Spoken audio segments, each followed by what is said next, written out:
Inflation has been President Biden's biggest issue for the first 3 years of his term. And just as that seems to be turning a corner, there's a new number one issue for voters. Rick Newman here to talk about that.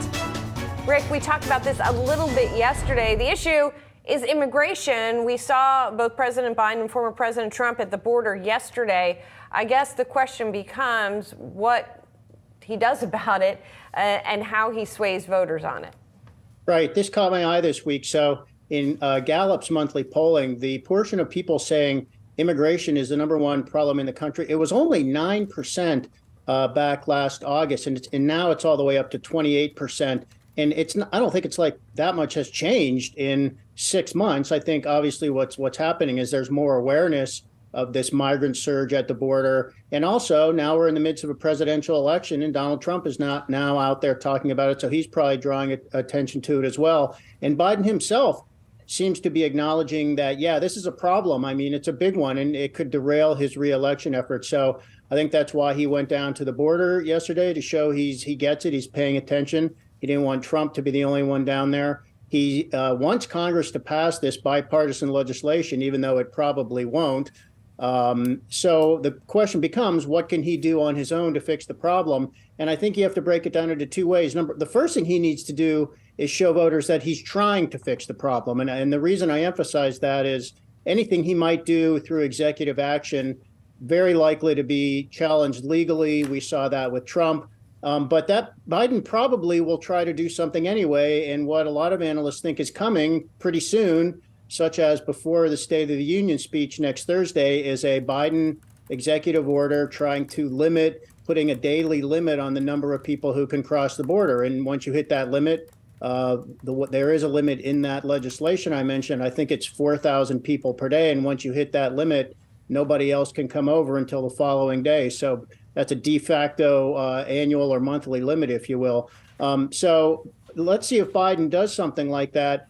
I would point out that we're just getting news today that Biden is saying the U.S. military is going to airdrop humanitarian aid into Gaza to help Palestinians there. And I think what he might be contemplating here is how do you airdrop a solution into the border situation as a way to just get people's attention and make it seem like, oh, wow, they're really scaling up the effort here. So watch for something like that coming in the next few days. Does that news from today that you mentioned, Rick, seem like something that is going to garner that attention and that political power that Biden is looking for? The thing that I notice is it is a response to Biden critics. So we just had this primary in Michigan where there's a notable Arab American voter bloc and a lot of those people wrote in uncommitted as a protest vote against Biden. Also young people very unhappy with Biden's full-throated support for Israel, at least up till now. And he's not been saying much about the Palestinians who were displaced.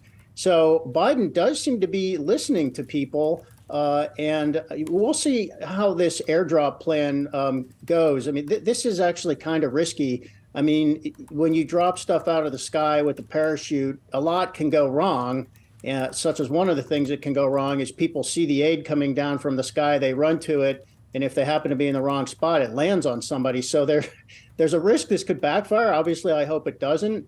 And I think we're going to get better analysis over the weekend over why do it this way instead of bringing it in by ship or by truck or something. But part of the reason might be just to, make a big splash and make sure you get some attention for what you're trying to do, because one of the big problems Biden has had his whole presidency is he's not getting much credit for the things that are going right, especially with the economy, strong job markets, excellent economic growth.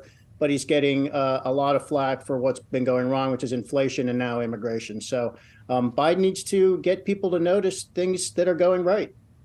All right, Rick, thank you so much. As always, we really appreciate you joining us. Have a great weekend. Thank you so much. Same.